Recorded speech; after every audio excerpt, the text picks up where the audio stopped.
Hi guys, welcome to my videos. So guys, today in this video I am going to discuss how Canada can improve visa processing time like Australia as per my opinion.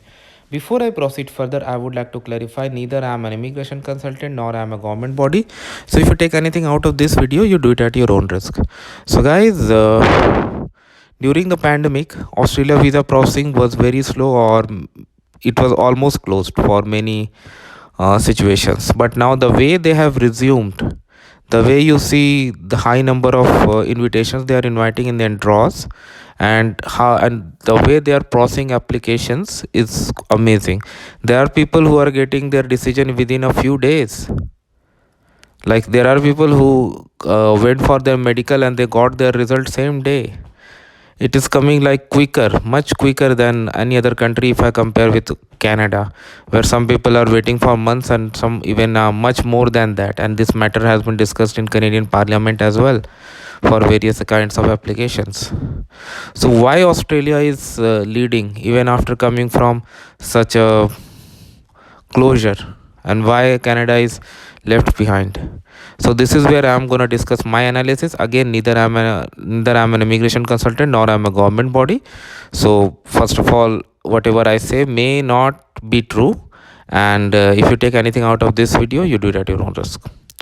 So guys, what I have seen always, I have told this in other videos as well, that Canada, when it comes to immigration processing, follows Australia. So they need to follow faster, because in 2015 Canada moved to express entry, but for Australia this online based system was for years. It is called skill select there, and now starting this year there are pieces of information and news that Canada is going to target occupation based draws. So in Australia this is happening for since years, and it is called occupation ceilings. So nothing much, but there are few steps that they can definitely do. Let me tell you like what happens with Australia. First of all, they don't go for visa sticker at all, and this is a huge step. Some of you may say that this is not an important step because after the visa is granted you have to go through just for the stamping and all, but for many it could be a hassle. What if visa application center is not in your city? You need to travel to other city, you need to book an appointment, you need to drop your documents, and then once it arrives you have to go back, pick it up, and there's a hassle, right? Even if they have a courier service, there's a hassle, right? Time is gonna be spent in this. Do we really need to do this? I don't think so. See Australia, how they do. They are not issuing visa labels anymore. They are not sticking anything on your passport anymore. They are digitally tagging visa to your passport, so it can be verified just with your passport. As simple as that. I have traveled to Australia and I have seen that when I traveled to Australia, I like at the immigration counter, what I did, that visa grant notification I had put inside my passport and I handed over to the officer. Officer took the notice out, returned back to me, and just took my passport, verified everything in the system, and let me go. Why can't this be done in Australia in Canada as well? So many countries are doing it. Then when it comes to Australia visa processing, medicals, if like I do understand that some people may have some medical complexities which may require some secondary inspection, secondary check, secondary observe, that's fine. I won't go into that because that varies case by case. But for general cases, when everything is clear, everything is as per medical standards, do they need any manual intervention there? I don't think so, because for Australia what happens, like you get a sheet, you go to the doctor, and doctor performs the examination and uploads the report directly using the sheet that you provide to them, barcodes, I mean that IT systems. So it's directly updated in your account. Okay, it's done. So why can't this done in Canada as well? Like people say that they have gone for medicals, then it takes weeks, 2 weeks, 3 weeks, 4 weeks, I don't know, it varies case by case. So why do we need a manual intervention? We may need for some cases, but for most of the cases I really don't think why we need it. Like if Australia can allow, who have similar rules, regulations, both Commonwealth countries, right? So why can't Canada do the same? For simple and straightforward cases, let it go get approved straight away. Let it cross that step straight away, gone. Okay, because medical is not something that people can forge easily, like they can go to any doctor who is not authorized to do so. No, it has to go through the process, right? So when Australians are doing this, Canadians can do as well. So let's go through it. This is gonna save time.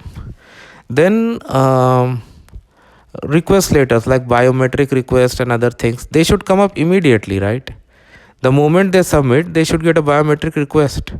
They shouldn't be waiting for it. Like this step can be automated, right?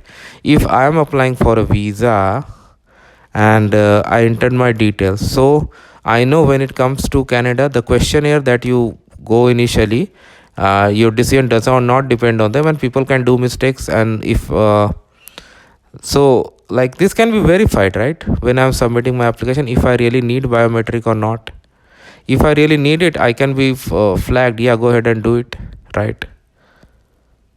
And moreover, like one improvement that I think that can be done, that will avoid such mistakes, that if somebody has applied in past, the government of Canada, I think, can make a decision or a rule that your UCI, they can make UCI mandatory for the people, those who have applied in past, so that their information can be easily retrieved from the system.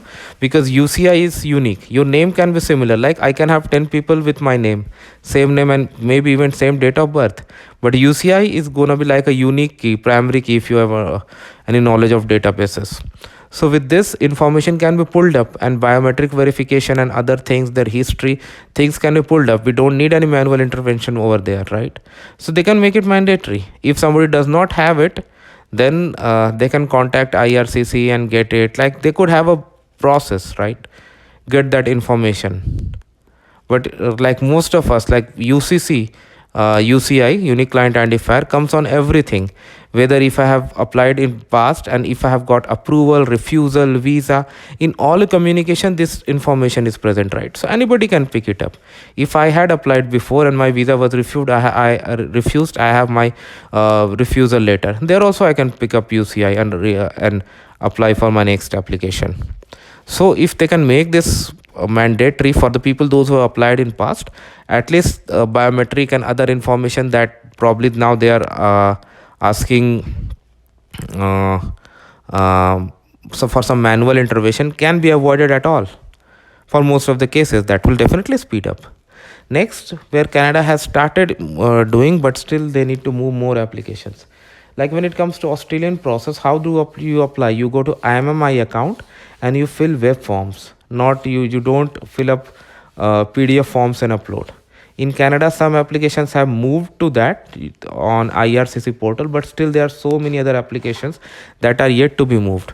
So this is where the actual game is. Like if you do not fill in the form and you fill in the web form, so from web forms the data can directly go to the database or whatever backend system you are using. But if you are uploading forms, then probably somebody needs to download them, needs to manually enter. There could be a risk for someone to manually enter. Like humans are everywhere, right? And humans make mistakes, whatever we say. But if we have like web forms, so it will not only help people, if they do any mistake in web form, they themselves will be liable, right? Moreover, validations, I know that a lot of PDF forms that IRCC provides does have some validation logics embedded, but I think when it comes to web form, they can even make the logic much better, right? Much better logic to avoid any error by the end party. So when we have such technological features available, why don't we use them? And this will definitely help, as per my understanding. But yes, I see that things are changing. Hopefully this year will be much better and processing time will improve. So we'll see that how it goes down the line. So thanks for watching this, guys. Please subscribe to the channel. Thank you.